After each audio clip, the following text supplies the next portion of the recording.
Estão vendo ali a tela da matemática? Conseguem ver?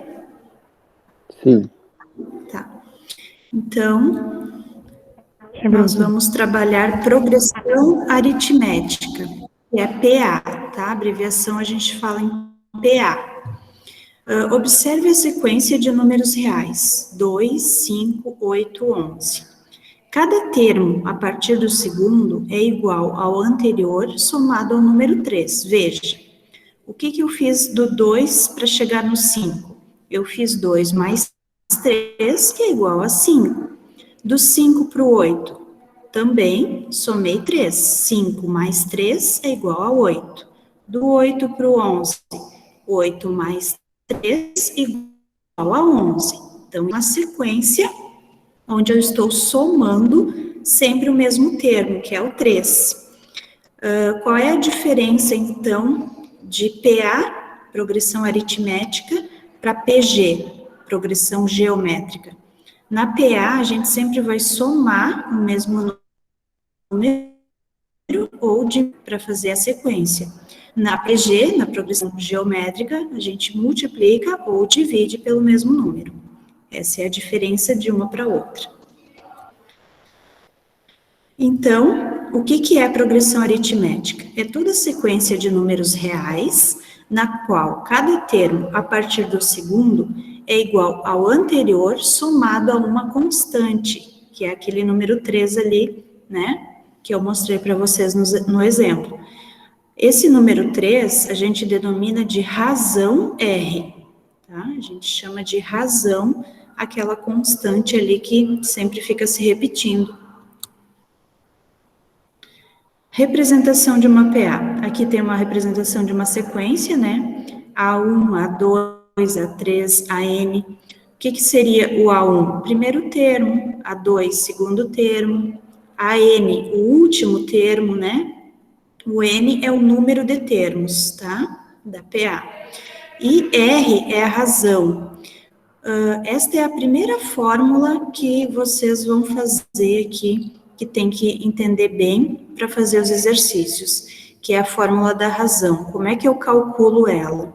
Vai ser sempre o segundo termo, ou seja, o A2, menos o primeiro termo, que é o A1. Então, reparem que é invertido, né? É o A2 menos o A1. Sempre o segundo menos o primeiro, tá? Então, para fazer o cálculo, tem que ser assim. A ordem inversa. Segundo menos o primeiro. Então, logo para determinarmos a razão de uma PA, basta calcular a diferença entre o segundo termo e o primeiro. Exemplos. Aqui eu tenho uma PA finita, onde? Por que é finita? Porque não tem reticências aqui depois do 9. Então, o A1 seria, o meu primeiro termo seria o número 1. A minha razão, como é que eu calculo ela? Eu faço 3 menos o 1, né? A2 menos A1. 3 menos 1 são 2. 2 é a minha razão dessa PA. E esta PA é finita com 5 termos. Aqui eu tenho uma PA infinita, por causa das reticências ali, né? Onde o primeiro termo é menos 3, e olha como fica o cálculo da razão quando tem números negativos, ó. Então, o A2 é menos 7, eu faço menos 7, menos o menos 3. Tenho que colocar o parênteses para não deixar esses dois menos juntos, né? Eu não posso fazer isso. Então, eu pio menos 7 e resolvo esse parênteses aqui. Menos com menos fica mais 3, menos 7 com mais 3, menos 4. Então, a minha razão é menos 4. E o N é infinito porque a PA é infinita. Aqui, uma PA finita, onde todos os termos são iguais, ó. O meu primeiro termo é o 9, a minha razão, como é que fica? Ó, 9 menos 9, né? Que é 0, e é uma PA de 7 termos. Classificação de uma PA. Eu classifico a PA em crescente, decrescente ou constante. Quando é que ela é crescente? Quando eu for calcular a minha razão e a razão for um número positivo, ou seja, maior que zero. Sempre que a minha razão for positiva, eu digo que a minha PA é crescente. Então, aqui tem o exemplo, né? Calculei 7 menos 2 deu 5, 5.